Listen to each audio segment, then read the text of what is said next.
looking a little dreary in winter. I was at Miss Peacock's the other weekend. Would you know? It was green everywhere and the trees were starting to come into blossom. Oh, yes.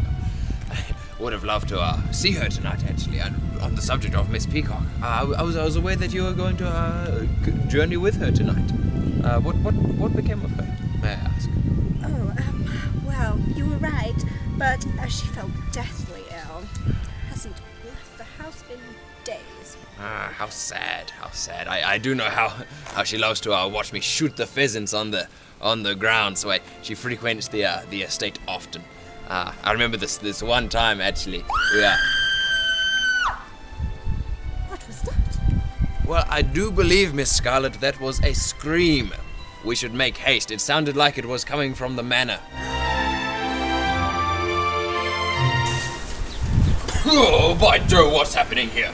There's been a murder! Murder? Murder! Gosh darn, who's there? Professor Plum? What are you doing here?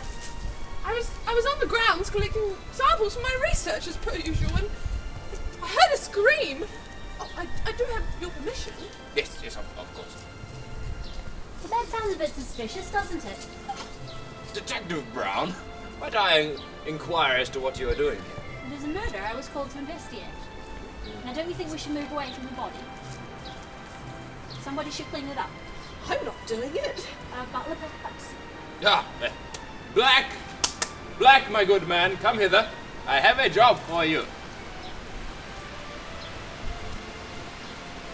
Black! Very suspicious indeed. He was a charming house guest, always good for a laugh. It took some time adjusting to living with another man whilst trying to maintain my personal life. What, him discovering my secrets? What secrets? Like for instance, having an estranged wife in the next town over named Amber. Or him blackmailing me into funding the church renovations, or else he would tell everyone about her. Ridiculous. Quite ridiculous. We got along fine. Perhaps it isn't such a shame that Miss Peacock fell ill this weekend. She's rather sensitive, I do say. Me? Poison her? No, don't be silly. We've had some rivalry for the attention of Colonel Mustard, but we've been nothing but civil. Though I do think she's rather selfish. She has it all. A large estate, money. She couldn't just let me have the man. Reverend Green chose to make things a little difficult too. We had to have a wee chat. But everything's fine now. Me? I would never do such a thing. Yes, I knew the Reverend. He was having me fund my research, and then the incident happened, and well, he withdrew his funding, but I would never murder him because of it. I just need to study harder so that more people will fund me. Motives? What motives? Stealing? How did you hear about that? Okay, I did have a bit of a problem in that department. And Reverend Green caught me red-handed. But he said he wouldn't tell anyone if I stopped. So I stopped. Now, I've reviewed all your cases, and I believe that there is one villain whose absence from this scene only seems to add to his guilt. That is the butler, Mr. Black. Hold it right there. My absence can be easily explained. I was simply out to fix the car. Then I witnessed the terrible murder of the Reverend Green.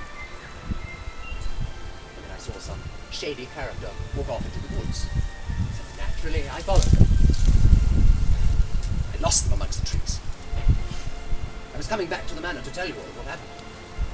Then I was struck on the back of the head.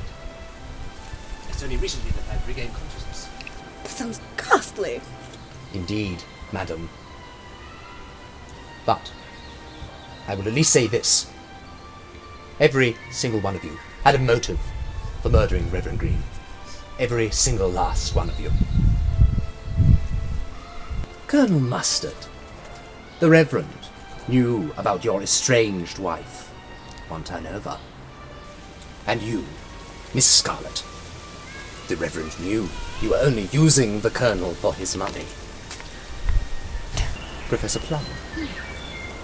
After that botched experiment with the Reverend, you wouldn't want anybody finding out about that, now would you? And finally, Mrs. White. You've been stealing the Colonel's silverware. Yes, I know. And the Reverend knew too. Well, now that you have embarrassed all of us, my good man, pray tell, who did kill Reverend Green? Oh, I will answer that question with another question.